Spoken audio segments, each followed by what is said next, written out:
हमें क्या खाना चाहिए, क्या नहीं खाना चाहिए, कौन से मसाले, कौन सी सब्जियां खाने से हमारा व्रत खंडित हो सकता है, ये भी हमें ध्यान में रखना है। आप चाहे 9 दिन का व्रत कर रहे हो या फिर 2 दिनों का व्रत कर रहे हो, व्रत की सावधानियां, व्रत में कौन कौन से फलाहार खाने होते हैं, ये सभी सेम होती हैं। तो आप सभी को नवरात्रि व्रत की हार्दिक शुभकामनाएं। और दोस्तों, इस बार वर्ष 2026 की हम बात करें तो 19 मार्च से दिन है गुरुवार, इसी दिन से हमारे नवरात्रि व्रत की शुरुआत हो रही है। अपने घर में कलश की स्थापना, माता रानी की स्थापना, जो भी आप करना चाहते हैं 19 मार्च को ही आपको करना होगा। सुबह सवेरे अमावस्या है, लेकिन 7 बजे से आपको अमावस्या समाप्त होकर प्रतिपदा मिल रही है और इसी दिन सभी काम करने हैं, जिसकी वीडियो हम आपको बहुत ही जल्द लेकर आने वाले हैं। लेकिन सामग्री यानी जो चीज हमें खाने पीने की है वो हम देख लेते हैं, क्योंकि मैंने सारी शॉपिंग कर ली है तो मैंने सोचा कि आपके साथ मैं शेयर करूं।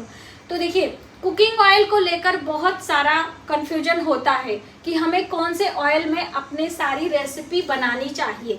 तो देखिए, आप शुद्ध घी में बना सकते हो आसानी से, ठीक है। आप शुद्ध घी दीपक के लिए भी इस्तेमाल करेंगे और इससे आप अपना रेसिपी भी बना सकते हो। लेकिन क्या है, सब लोग घी का इस्तेमाल नहीं कर पाते हैं। ऐसे में आपको मूंगफली का तेल, पीनट ऑयल जो होता है वो सबसे अच्छा होता है। अब देखिए, तिल का तेल भी आप ले सकते हो, क्योंकि व्रत में तिल या तिल की रेसिपी खाई जाती है। तो आप तिल का तेल जो खाने वाला होता है, क्योंकि जो दीप लगाने वाला होता है इसमें एक कोई प्रकार का स्मेल आता है, यानी परफ्यूम रहता है। तो इस चीज से आप ध्यान रखें, वरना आपका जो खाना होगा वो उसमें परफ्यूम की स्मेल आएगी। तो ये हम दीपक लगाने के लिए लेकर आए हैं, तो वो मैंने आपको बताना जरूरी समझा। अब दूसरी अहम बात, कौन कौन से मसाले और सब्जियों की हम बात कर लेते हैं। बाकी बेसिक सामग्री है, जैसे कि ड्राई फ्रूट्स हैं। तो ड्राई फ्रूट्स में सबसे मेन अहम होता है ये मखाने, बहुत ही हेल्दी और पौष्टिक भी होते हैं। जैसे कि हम बात करें काजू, जैसे कि हम बात करें बादाम, किशमिश, ये सारी चीजें आप एक कंटेनर में भर के माता रानी को भोग भी लगा सकते हैं और स्वयं भी अलग से रखकर खा भी सकते हैं। और मूंगफली के दाने भी आप ले सकते हैं, यानी कि चाय के साथ में ये सारी चीजें आप ले लीजिए। मसालों में आपको ध्यान रखना है, सारे मसाले आपके घर के पीसे हुए होने चाहिए। मार्केट का पीसा हुआ मसाला आप नहीं खाएंगे।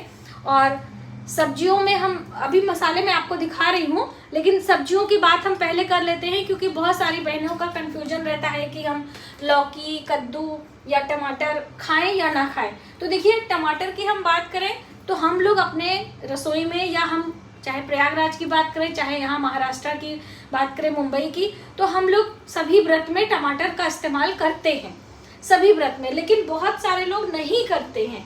इन केस अब ऐसे में कौन सी चीज हम इस्तेमाल करें टमाटर के ना रहने पे, तो आप इमली का इस्तेमाल कर सकते हैं। इमली जो होती है उसको धोकर आप किसी भी फॉर्म में, चटनी के रूप में या फिर किसी भी रेसिपी में डाल के आप इमली ले सकते हैं। कोई इससे आपका व्रत नहीं टूटता है, ठीक है, अगर आप टमाटर नहीं यूज कर रहे हैं तो। दूसरी अहम बात कि व्रत में हम चीनी खाएं या गुड़ खाएं, तो देखिए अभी सभी खाते हैं, तो शक्कर या गुड़, या फिर आप बहुत ज्यादा वैसे हो रहे हैं तो आप फिर मिश्री ले लीजिए, मिश्री का चाय बनाइए, मिश्री की कोई रेसिपी बनाइए। लेकिन देखिए, अभी मैं अपनी बात करूं तो शक्कर भी हम लेते हैं और जैगरी यानी गुड़ भी लेते हैं, दोनों में से कोई भी आप ले सकते हैं। लेकिन चैत्र के महीने में बहुत ज़्यादा गुड़ नहीं खाना चाहिए, इससे हमें आगे चल के परेशानी होती है, इसलिए हम गुड़ को सजेस्ट नहीं करेंगे। सिर्फ कोई विशेष दिन है जिस दिन माता रानी को प्रिय है तो वो आप एक अलग बात है। फटाफट से मसालों के बारे में, और ये जैसे कि हम लौंग, इलायची माता को भोग लगाते हैं, तो बहुत सारी बहनें लौंग का सेवन नहीं करती हैं। जैसे कि हम चैत्र महीने में नीम के वृक्ष की पूजा करते हैं तो नीम का सेवन नहीं करते हैं, उसी तरह से लौंग भी नहीं करती। तो ये अपनी अपनी मान्यता है, इसमें कोई आपको दोष या पाप नहीं है। अगर आपने ऐसा सोचा है कि हम देवी को लौंग की माला चढ़ा रहे हैं, हम देवी को लौंग का अग्यारी कर रहे हैं, लौंग माता को भोग में लगा रहे हैं, तो हमें नहीं खाना है, तो आप ना खाएं। और अगर खा भी लेंगे प्रसाद के रूप में जो लौंग वगैरह आता है, तो उससे कोई दोष पाप नहीं लगता है, ठीक है। हाँ, जो हम बतासे देवी को भोग लगाते हैं वो बतासे हम नहीं खाएंगे, हम इसकी अग्यारी कर देते हैं, बच्चों को दे देते हैं। कहते हैं बतासे वैसे चीनी से बनाए जाते हैं, लेकिन इसमें अरारोट की डस्टिंग की जाती, ऐसा मानते हैं। तो इसलिए इलायची दाना या बताशे व्रत के दौरान हम नहीं खाते हैं।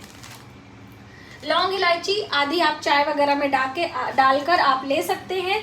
बाकी चीज़ों की हम बात करें तो जैसे ये है धनिए के बीज, तो जैसा कि ये मार्केट में भी मिलता है धनिया पाउडर, तो ये ना इस्तेमाल करें, क्योंकि देखिए एक ही चक्की में पीसा जाता है। अब इसमें पहले हल्दी पीसा गया होगा या और कौन से मसाले आपको नहीं पता है, तो इसलिए ये मार्केट की पाउडर हल्दी व्रत के दौरान इस्तेमाल ना करें। आप इस्तेमाल करना चाहते हैं तो धनिया लेकर आएँ, इसका पाउडर बनाएं और घर में आप किसी भी रेसिपी में डाल सकते हैं। और तड़का वगैरह लगाने के लिए, जैसे कि आलू फ्राई कर रहे हैं या कोई भी रेसिपी बना रहे हैं, उसमें अजवाइन और जीरा, ये है जीरा, इसका इस्तेमाल आप कर सकते हैं। व्रत के दौरान अजवाइन जीरा खाते हैं और मेथी दाना नहीं खाते हैं। ठीक है, हम बार बार नहीं इसलिए नहीं बोल पाते हैं कि आप कंफ्यूज ना हो जाए। ठीक है, ये है सबसे अहम काली मिर्च। तो काली मिर्च सभी व्रत में खाया जाता है और बहुत ही अच्छा होता है हमारे स्वास्थ्य के लिए। तो आप चाय में, सब्जी में, रेसिपी में कहीं भी काली मिर्च का इस्तेमाल कर सकते हैं। और ये है सौंफ। तो देखिए बहुत सारी बहनें सुबह सौंफ का पानी पीती हैं, जीरा का पानी पीते हैं, तो वो पूछती हैं कि दीदी हम पी सकते हैं कि नहीं। तो बिल्कुल आप सौंफ पानी ले सकती हैं, लेकिन बहन आप मेरी सलाह माने तो जब तक आपकी पूजा ना हो जाए आप इस तरह का कोई भी चाय, कॉफी या फिर गर्म पानी, ठंडा पानी कुछ भी ना लें। सुबह सवेरे जल्दी उठे, स्नान ध्यान करके पूजा कर ले, उसके बाद कोई भी चीज आपको लेना चाहिए। व्रत के दौरान हमें ज्यादा से ज्यादा त्याग करने का प्रयास करना चाहिए। अब भाई देखिए आपका शरीर नहीं स्वस्थ है, आप फ्रेश नहीं हो पा रहे हो, आपको प्रॉब्लम है, तो एक अलग बात है। जैसे कि थायराइड की दवा वगैरह बहुत सारे लोग खा लेते हैं, सुबह ही सुबह उनको खाना होता है, तो फिर आप खा लीजिए, कोई परेशानी नहीं। जब आपका शरीर ही नहीं चल रहा है तो फिर आगे क्या ही करेंगे, है ना। मेडिसिन लेने के बाद आप अपने काम की शुरुआत कर सकते हो। स्थिति परिस्थिति के अनुसार चीजें हम इधर उधर फेर बदल भी कर सकते हैं। जैसे मैंने शॉर्ट वीडियो में आपको बताया था, लाल मिर्च और हरी मिर्च को लेकर बहुत ज्यादा कंफ्यूजन है कि हम लाल मिर्च इस्तेमाल करें कि हरी मिर्च इस्तेमाल करें। तो देखिए हरी मिर्च जब सूख जाती है तो लाल मिर्च बन जाती है, लेकिन दोनों की तासीर में, दोनों के गुणों में अंतर होता है। हम ग्रहों की बात करें और चाहे ऐसे, तो इसी वजह से लाल मिर्च खाने की सलाह हमारे ऋषि मुनि व्रत के दौरान नहीं देते थे, क्योंकि ये तमस गुण लिए होता था, यानी उग्रता का प्रतीक है। वैसे हम बात करें तो मंगल को रिप्रेजेंट करता है, यानी आपके अंदर और ज्यादा एसिडिटी वगैरह बन सकती है, आपको गुस्सा आ सकता है। इस वजह से व्रत वगैरह के दौरान हम सात्विक चीजें खाते हैं। ठीक है, ये आप इसकी जो मूल चीजें हैं उसको भी समझते चले। ऐसे भ्रम में कोई चीज आप किसी के कहने पर आपके मन में दुविधा होती है कि हरी मिर्च से ही तो लाल मिर्च बनती है, तो हरी मिर्च खा सकते हैं, लाल मिर्च क्यों नहीं खा सकते हैं, है ना, ऐसा सवाल आ सकता है। इसीलिए मैं क्लियर कर देना चाहती हूँ कि इस वजह से मना किया जाता है। इन केस अगर आपने घर पे लाल मिर्च का पाउडर बनाया है और कभी थोड़ा बहुत डाल लिया है तो कोई इससे व्रत आपका खंडित नहीं माना जाएगा। ठीक है, इसलिए मैं इसको लेकर आई हूँ कि इसको धोकर और सुखाकर हम पाउडर बनाकर रख लेंगे। इन केस हमारे पास हरी मिर्च नहीं है तो हम इसका इस्तेमाल, या हम काली मिर्च और ये धनिया पाउडर से एक अच्छा सा मसाला भी बनाकर रख सकते हैं। ठीक है, तो ये सारी चीजें आप पहले से तैयार कर लें अपने व्रत के दौरान, कोई आपको परेशानी ना हो। और आप नमक भी ले सकते हैं। तो देखिए हम सेंधा नमक भी लेकर आए हैं, तो सेंधा नमक आप पहले से लेकर आए और उसको व्रत के दौरान इस्तेमाल कर सकते हैं। कुट्टू सिंघाड़े की बात है तो कुट्टू सिंघाड़ा भी खाया जाता है, जिसे पानी फल कहते हैं। और चलते चलते हम आपको बता दें कि दोस्तों, यदि आपके पास समय कम है, आप ऑफिशियल हैं यानी ऑफिस वगैरह जाते हैं, तो ऐसे में दिक्कत होती है कि हम क्या खाएं क्या ना खाएं, तो सारे ड्राई फ्रूट्स को थोड़ा सा ये इसको डाल के पानी फल जो सिंघाड़ा है उसको देसी घी में भून के अच्छे से एक लड्डू बना के रख लें। और सुबह आप घर से पानी पी के जा सकते हैं या लड्डू वगैरह अपने टिफिन में रख लें, ऑफिस में भी खा के पानी पी सकते हैं। इससे आपको स्ट्रेंथ भी मिलेगी और आपका पेट भी भरेगा और आपको भूख भी नहीं लगेगी। तो ये सारी चीजें आप पहले से तैयार कर लें और नवरात्रि व्रत के दौरान आप इन चीजों का इस्तेमाल करें। लौकी, कद्दू में दोनों ही चीजें खाई जाती हैं। बहुत सारे लोग जो है ये पूछ रहे थे परवल या फिर पालक वगैरह। तो परवल कोई कोई खाते हैं और कोई कोई नहीं खाते हैं, फूल गोभी, बंद गोभी, ये सारी कुछ नहीं, कुछ लिमिटेड चीजें ही आप रखें, ऐसा नहीं कि सब कुछ आप खाएं, ठीक है।